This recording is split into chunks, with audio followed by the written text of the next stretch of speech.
Greetings, members one and all of the Salivation Nation. Silver price got crushed again today, and there's probably more to come.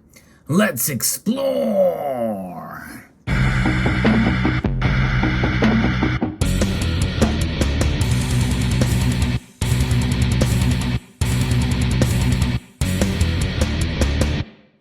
This is a reoccurring theme on this channel and other channels as we document yet another crushing blow to silver's price today.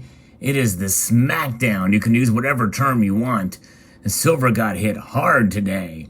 And that's after a little bit of a brief turnaround yesterday that kind of shocked the world. I documented that as well. As soon as the inflation numbers came out, gold and silver popped out a little bit. But it's not very often that I'm right, but I was right in last evening's video that silver and gold were likely to go back down again. And in fact, they did, and they got hit hard. And so what's going on here? This is something that should not surprise us now. There's a couple of things we've been talking about with regards to precious metals and how they react to these kind of conditions. And that is, well, people are nervous. They're scared about the economy. And what do they do when they get scared? They want to sell. They want to run to the safest thing they can think of. For us, that would seemingly be gold and silver, but so far they are not proving to be very safe asset classes right now. They're certainly not reacting as monetary or metals that would hedge you against economic instability, that's for sure. So a little wrap up as to what exactly is happening in the markets, and then we'll talk about it a little bit more. But gold is down over 1.4%. In fact, as I record this video with just moments before the market closes, gold is down $24.90. That's almost $25.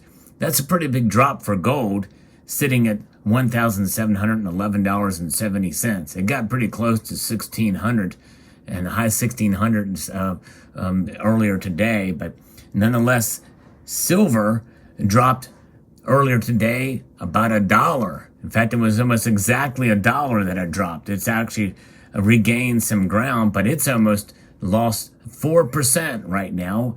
It's lost 75 cents. It's down to $18.55. Platinum and palladium both got hit fairly hard too.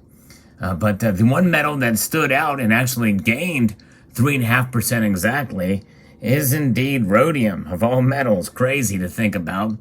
But nonetheless, there's where rhodium is. And so we're going to talk a little bit about what's happening in the other markets as well, too.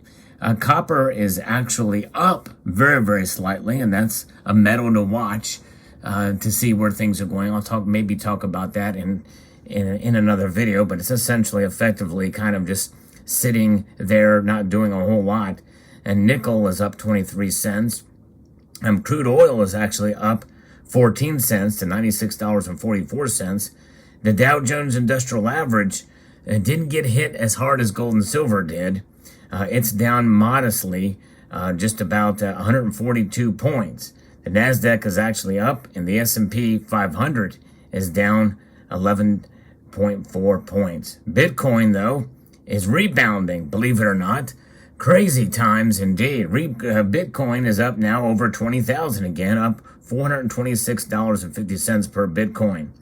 All the cryptos are up, actually. It's crazy. Ethereum is up $85.30. So there's where the markets are, and but we're looking at silver here, and it's a very controversial metal. And I'm finding seeing more and more people get discouraged by it.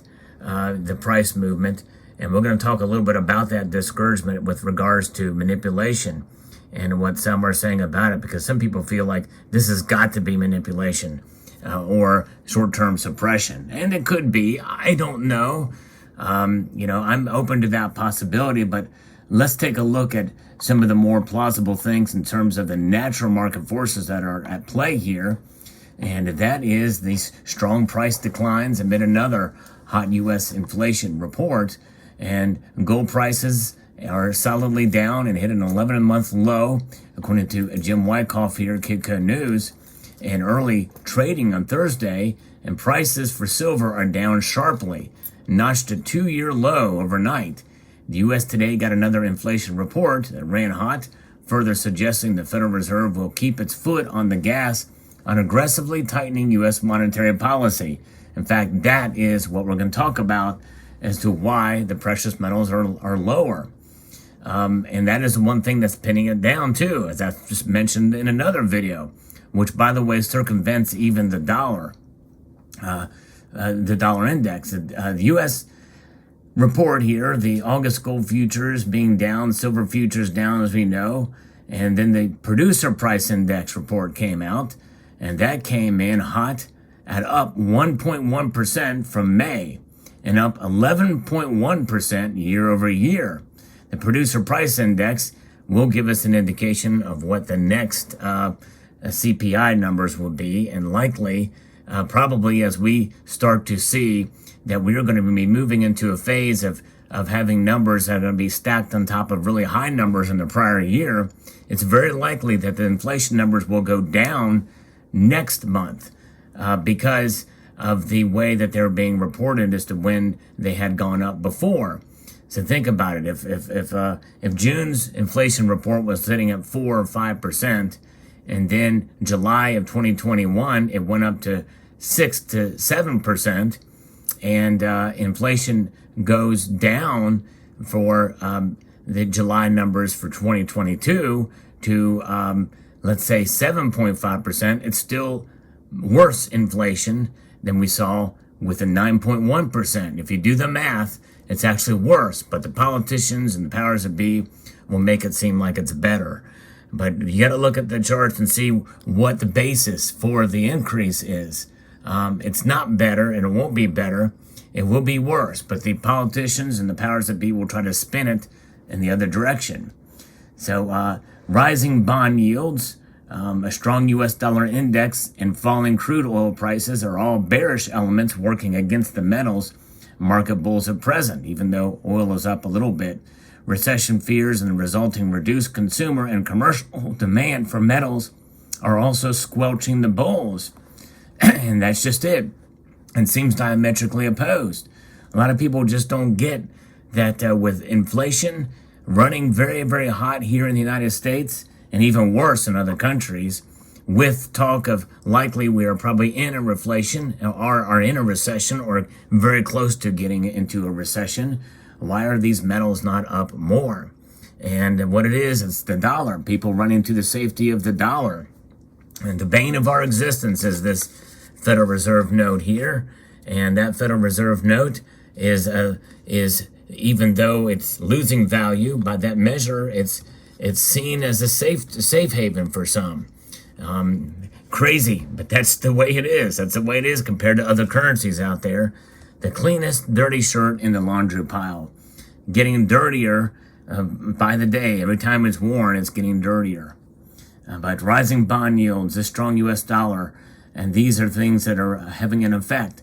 Global stock markets were mostly down over the last night, and U.S. stock indexes are pointing towards lower openings, as we know. Of course, this was a little bit while ago, but the feature in the marketplace for some time has been the strong appreciation of the U.S. dollar against other major currencies. The dollar index, which is again as in a basket of 6 major currencies weighted against the greenback, hit another 20-year high. So we have a 41-year high inflation against a 20-year high dollar.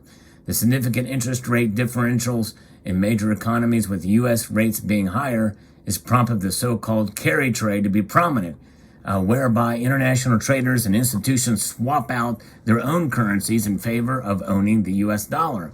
History suggests this phenomenon can remain in place for quite some time, only making the greenback stronger. Now, that is probably one of the most interesting explanations of this, why we have a strong greenback. So the carry trade, international traders swapping their currencies for owning the U.S. dollar. That is what it is that's happening. And this is why the dollar is strong, and that's going to weigh down on precious metals. That is the biggest thing. Now, that is what is keeping gold and silver down in terms of the price, but the biggest thing pinning it down is the expectation of a continued strong dollar with an interest rate that is more than likely now to be a full 1 point. In other words, 100 basis points as opposed to 75 basis points. And if they do that, likely we're going to see recession come sooner rather than later. But they don't care about that. They want to get inflation out of the way, and that's going to give some people some confidence in the dollar. And, you know, the markets are very psychological, and just as quickly as some things can happen, things can turn around just as quickly in the other direction. And that's what we have to understand here as we look through this. Now, there's another piece that talks about this gold and silver test support. There must be manipulation, according to Todd Bubba Horwitz, who really doesn't talk about this a whole lot. Gold and silver and platinum remain under pressure despite Wednesday's rally attempt. Once again, this morning, the metals are testing key support levels, and they've fallen below many of them. The resulting action has brought out the cries of manipulation. Add in the J.P. Morgan trial over silver spoofing, and you have the backstory for manipulation. Obviously, we disagree with any claim of long-term manipulation or suppression, knowing that the markets are too big to manipulate for any significant period. What we know for sure is you don't have to buy gold or silver, although we will continue to accumulate physical if you believe the asset class is manipulated. Why are you buying? Of course, I can answer that question. People are buying because they see it as an opportunity to take advantage of what they are doing if they think it's artificially low from manipulation. It provides an opportunity. Although I'm saying that, yes, you can consider that and entertain that process or that thought process. I do too, to a point. But I believe the natural market forces play a much greater role with these metals going down. So we'll see here. Let's see. So, and who knows how low it'll go. And this is why I believe in smart dollar cost averaging from here, and that is to buy more when the price is lower, buy less when the price is higher. And the price is dropping. In fact, you know, this is good to find the best deal. Obviously, there's still high premiums on Silver Eagles. The Silver Eagle, I believe nowadays, has pretty much become a collectible, almost like a high premium silver coin.